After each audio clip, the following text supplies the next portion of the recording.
আজকে আমরা হাঁসের মাংস রান্না করব। সব কিছু রেডি, মশলা সব রেডি, হাঁস কাটা শেষ, পাতিল রেডি। রান্না করবে সুন্দরী রথি।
হাঁসের মাংসটা কিভাবে রান্না করবো আজকে?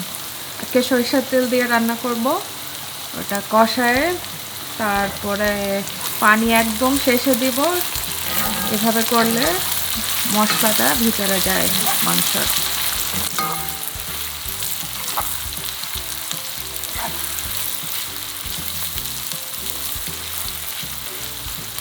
পেঁয়াজটা বাদামি হওয়া পর্যন্ত আমরা ওয়েট করছি।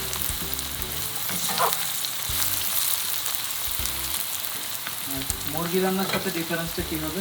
এটাতে একটু সব কিছু একটু বেশি বেশি লাগে। মশলা, গরম মশলা, আদা রসুন, একটু মশলা একটু বেশি লাগে।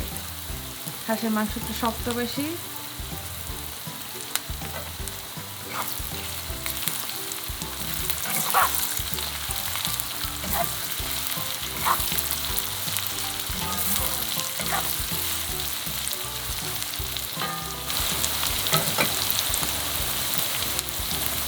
আমরা পেঁয়াজগুলো বাদামি হওয়া পর্যন্ত ওয়েট করবো, হালকা বাদামি। আর ওখানে আমরা কি কি মশলা নিয়েছি আজকে? এখানে সব রকমের গরম মশলা, হলুদ, মরিচ, ধনিয়া গুঁড়া, জিরা গুঁড়া, আদা রসুন, লবণ। আর পেস্ট কোনটা কোনটা? পেস্ট আমি একটু টমেটো পেস্ট দিচ্ছি, আর আদা পেস্ট, রসুন পেস্ট। কেউ মরিচও বেটে দেয়, আচ্ছা, তা আমি আজকে দিচ্ছি না। এখন আমি আদা দিয়ে দিব।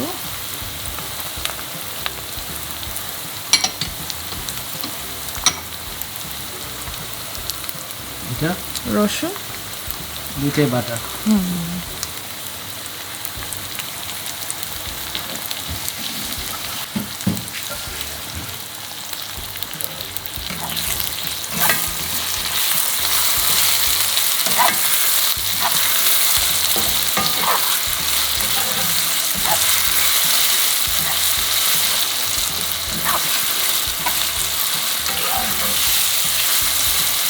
গুঁড়ো মশলাগুলো কিছু পরে দেবো?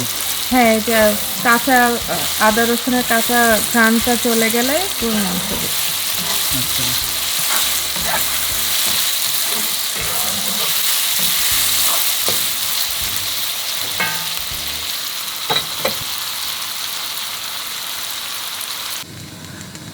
আচ্ছা। এখন আদা পেস্ট, রসুন পেস্ট তো আমরা কষালাম, এখন কি গুঁড়ো মশলার সময়? হ্যাঁ, এখন দেব হলুদের গুঁড়া, জিরার গুঁড়া, মরিচের গুঁড়া, ধনের গুঁড়া, লবণ আর কাশ্মীরি চিলিটা। আর আপনারা টমেটো কেটেও দিতে পারেন, পেস্ট করেও দিতে পারেন, আপ টু ইউ। আর মরিচটা ওটার পরে দেব। তাহলে কাঁচামরিচ আর কাশ্মীরি চিলি শেষের দিকে দিব। এখন হচ্ছে আমরা না, মাঝখানে মাঝখানে দেবো। আর এখন আমরা অন্যান্য গুঁড়ো মশলা দিয়ে আবার কষাবো।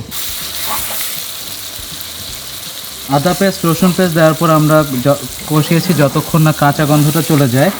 আর এই গুঁড়ো মশলা দেওয়ার পর আমরা কষাতে থাকবো যতক্ষণ না তেলটা আলাদা হয়ে যায় চকচক করে। এখানে যত বেশি কষানো হবে তত বেশি টেস্টটা ভালো হবে, তাই তো?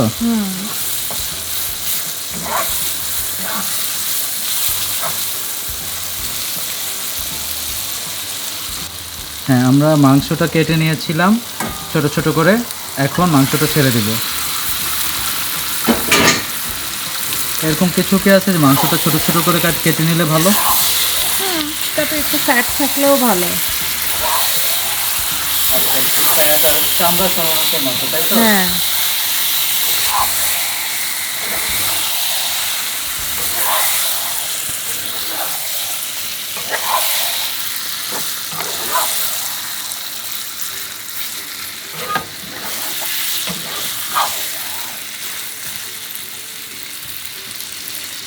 একটু ঢেকে দিব, ঢেকে আচ্ছা, একটু ঢেকে কষাবো।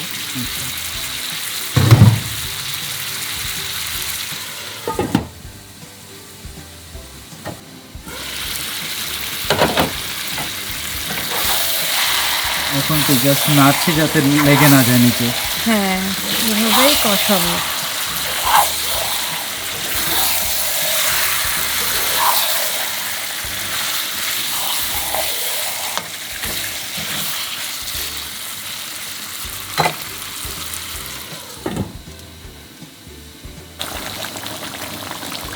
হ্যাঁ, এখানে দেখেন অনেকটা পানি উঠে গেছে মাংস থেকে, এটা আমি এক্সট্রা পানি আর দিব না আপনাকে।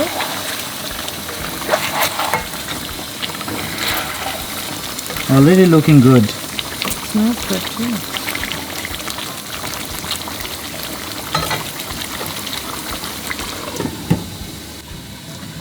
আচ্ছা, এখন এখন আমরা কাশ্মীরি চিলি পাউডার দেব। এটা কি মানে জাস্ট রঙের জন্য নাকি ঝালটাও বেড়ে যাবে? দুইটাই। আচ্ছা,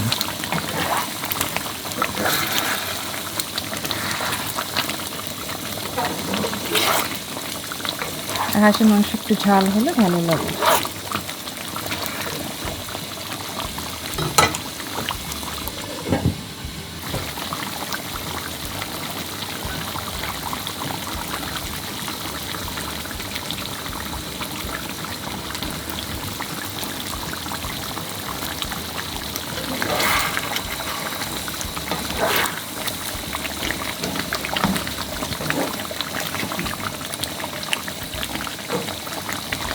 এখানে পুরো একটা হাঁস, তাই না?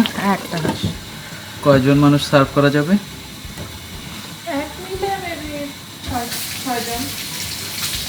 6 জন খেতে পারবে। তো কি দিচ্ছি? গরম মশলা, গরম মশলার গুঁড়া, ভাজা জিরার গুঁড়া, ভাজা জিরার গুঁড়া,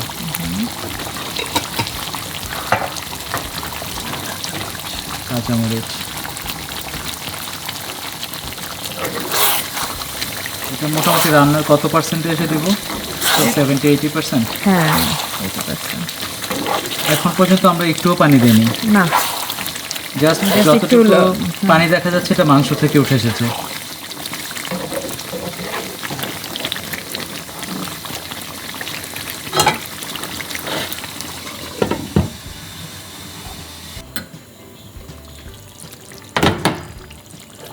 তখন শেষের দিকে আচ্ছা, অলমোস্ট হয়ে এসেছে, মাংসগুলো নরম হয়ে গেল। সিদ্ধ হয়েছে। এখন জাস্ট একটু দমে রাখবো লো হিটে আচ্ছা, আধা ঘন্টা, তারপর শেষ।